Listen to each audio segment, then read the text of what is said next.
La vidéo précédente nous a permis d'avoir un aperçu général concernant la sécurité informatique, c'est-à-dire la cybersécurité. Aujourd'hui, ma vidéo consiste à vous parler les atouts et les inconvénients sur Internet. Nous savons très bien que là où on trouve de la lumière, il se cache également de l'obscurité. Là où il y a la vie, il y a aussi la mort. Tout n'est pas rose. Il est si vrai qu'il faut chercher le côté positif de la chose, mais n'oubliez pas que le côté négatif en fait des victimes et qu'il faut aller à la lutte afin de préserver les autres, mais également gagner du temps car ça n'arrêtera jamais, jamais.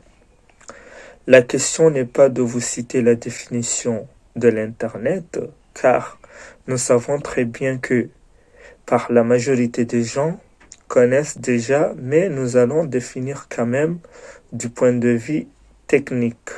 Internet, c'est quoi?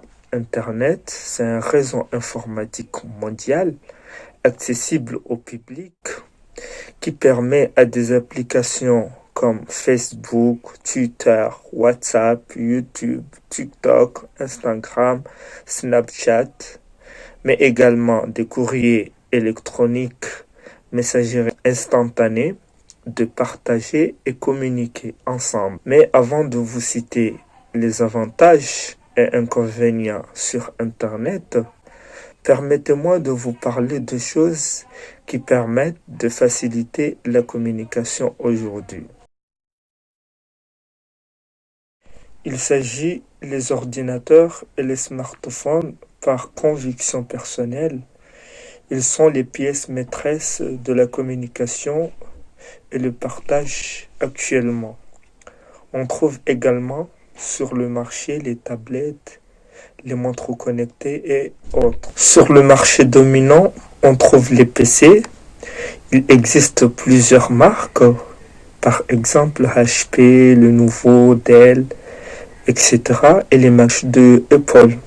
On trouve plusieurs versions de Macintosh par rapport aux années.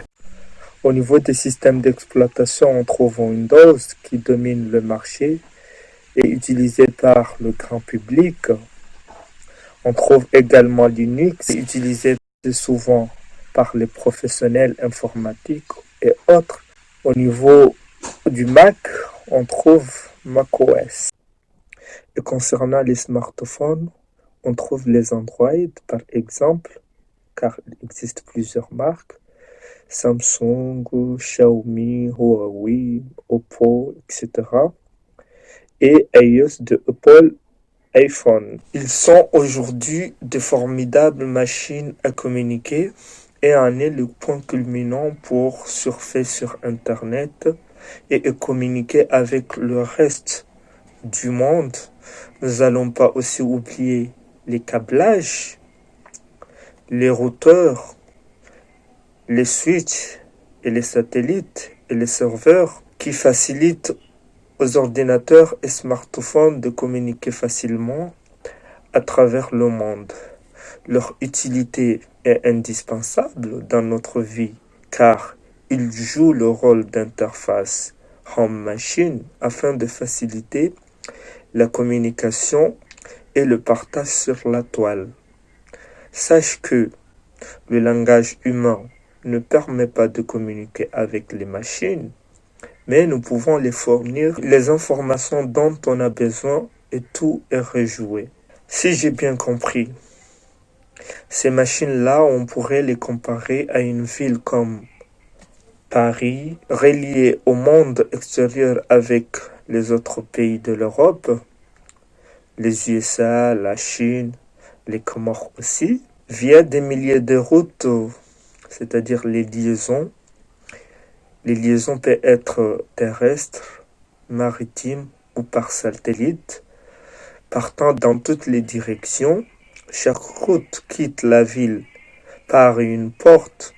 Ce dernier peut avoir des vulnérabilités pouvant être ouvertes à la circulation dans tous les sens et permet aux trafiquants, hackers ou pirates de dissimuler des quartiers au cœur de ces villes immenses ou pays et acquièrent les richesses, manipuler et imposer petit à petit leurs lois. L'accès à l'Internet via ces machines à tout le monde facilite les exploits sur la toile et met le monde professionnel, surtout le grand public, hors contrôle et causer énormément de dégâts.